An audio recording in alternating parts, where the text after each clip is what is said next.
the Israeli city of Lod appears to have been hit by a Syrian missile. A development that instantly grabs global attention not only because of the human dimension, but also because of the military technology involved. Lod, situated near Tel Aviv and known as a central hub because of its airport, industrial zones, and mixed population, has been a flashpoint during past conflicts. Now, the suggestion that a Syrian missile has landed there raises questions about the kind of weapon used, its intended target, and the broader message behind the strike. For a moment, this single incident becomes more than an isolated evented essay case study in how modern missile technology, layered defense systems, and geopolitical tension converge in real time. To break us down, we start with the missile itself. Syria's arsenal includes a range of short and medium-range ballistic missiles, many of which were acquired from older Soviet-era stocks but have been modified, reverse-engineered, or supplemented with Iranian designs.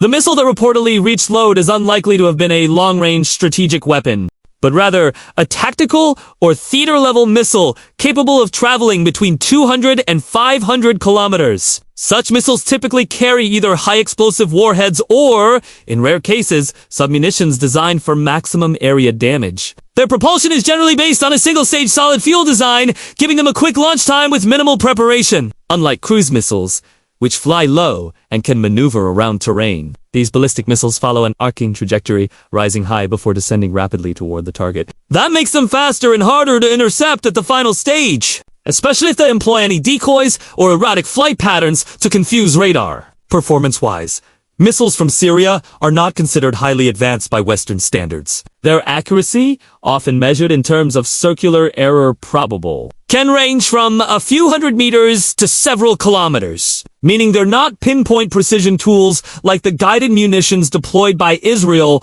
or the US. Yet when the target is a dense urban area like Lod, even a relatively inaccurate missile becomes a serious threat. It doesn't take advanced targeting algorithms to create disruption, fear, and potential casualties in a crowded city with critical infrastructure. And this is exactly where the unique selling point, if you will, of these missiles lies. They were not designed to destroy military bases with surgical precision, but to send a message, to create chaos, and to show that defensive shields can be penetrated. Speaking of defense, Israel's Iron Dome system is one of the most celebrated air defense technologies in the world, designed to intercept short-range rockets and artillery shells. It calculates the trajectory of incoming threats within seconds of launch and then fires interceptor missiles only at those projected to hit populated areas. For the most part, the system has proven extraordinarily effective, boasting interception rates upwards of 85 to 90% in real combat situations. So how does a missile from Syria end up in Lod? Several possibilities exist. One is simple. Saturation. If multiple missiles or rockets are launched simultaneously, the Iron Dome can be overwhelmed, forced to make split-second decisions about which threats to prioritize. Another is range. The Iron Dome is optimized for relatively short ranges, and if the missile in question had a medium-range trajectory, it may have fallen into a coverage gap between Iron Dome and Israel's other systems like David's, Sling, or Arrow. There's also the possibility of trajectory manipulation if the missile flew higher, faster, or employed unusual flight characteristics. It might have slipped past the algorithms designed to predict its impact point. From a design perspective, the missile's success in reaching Lod, regardless of the scale of physical damage, carries symbolic weight. Military technology isn't just about engineering. It's about perception and psychological impact. For Syria, demonstrating the ability to hit a central Israeli city suggests reach, deterrence, and resilience despite years of war and sanctions. For Israel, it highlights both the strengths and vulnerabilities of its layered defense doctrine. Iron Dome, David's Sling, and Arrow together form a complex shield against everything from short-range rockets to long-range ballistic missiles, But no defense system is invincible. That reality forces constant upgrades,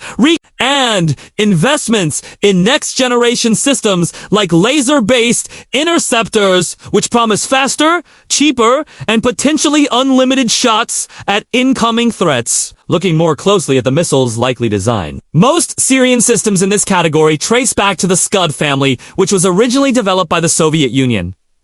The Scud, for instance, has a range of about 300 kilometers, while variants like the Scudi can extend that to 700 kilometers with improved guidance. Over time, these systems were copied and modified with the help of external partners, especially Iran and North Korea, leading to hybrid designs such as the 4110 or M600, which emphasize slightly better accuracy and range. These missiles are typically road-mobile, meaning they can be fired from transporter erector launchers that are easy to conceal and move. That mobility is crucial in a conflict zone where stationary launch sites would be quickly targeted by air. The performance envelope of such missiles is modest compared to Western equivalents, but the trade-off is affordability and accessibility. Producing or acquiring these systems costs a fraction of what advanced cruise missiles or stealth aircraft require, and for states like Syria, that makes them attractive tools of both deterrence and retaliation. Their key advantage lies not in precision, but in volume and survivability launch.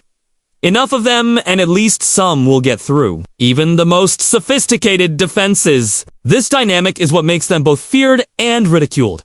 Feared because of their ability to cause sudden, unpredictable damage, and ridiculed because they lack the finesse of more modern, guided systems. Yet as Load demonstrates, effectiveness isn't always about elegance. It's about whether the weapon achieves its intended purpose in the broader conflict narrative. Another key aspect is the warhead itself. High explosive warheads in this category usually carry between 500 and 1,000 kilograms of explosive material. That's enough to level buildings, create craters, and cause extensive casualties in unprotected areas. If the missile detonated in Load, the extent of the damage would depend on where exactly it landed: open ground, residential block, or industrial zone. Sometimes, these missiles fail to detonate on impact due to faulty fuses or aging components, but even then, the psychological effect of debris falling from the sky is significant. Unlike airstrikes, which are often preceded by sirens or warning systems, ballistic missiles arrive with minimal warning,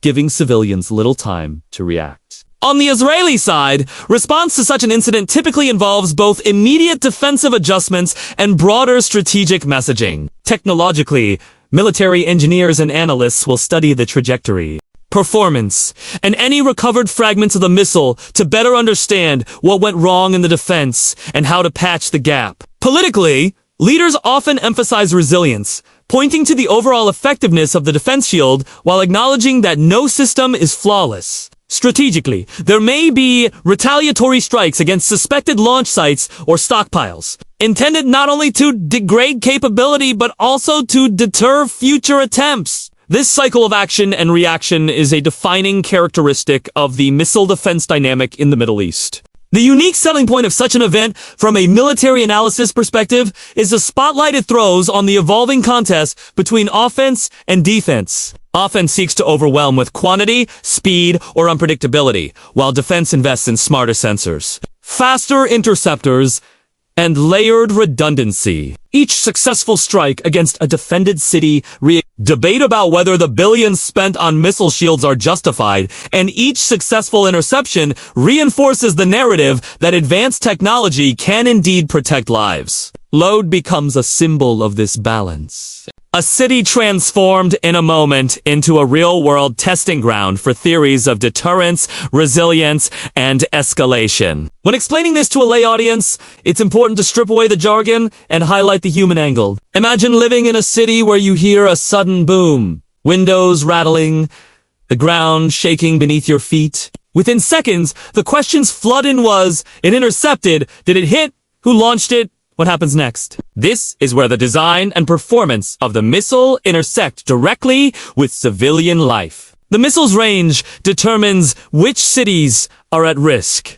Its warhead dictates the scale of potential damage. And the effectiveness of defense systems shapes whether you survive unscathed or find yourself in the middle of rubble. These aren't abstract statistics. their lived experiences for people on the ground. At the same time, for a more technically minded audience, the load incident underscores the importance of continual adaptation. Defense systems must evolve to account for new threats, whether it's faster re-entry speeds, maneuverable warheads, or simple volume attacks. Offense, on the other hand, learns from each launch, analyzing how far the missile got, whether it was and how its flight characteristics might be adjusted in the future. It's an arms race of algorithms, materials, and engineering tweaks, with each side trying to stay one step ahead. What makes this particular case notable is not just that a missile appears to have reached low, but what it represents about the changing nature of conflict in the region. A missile launched from Syria carries geopolitical overtones,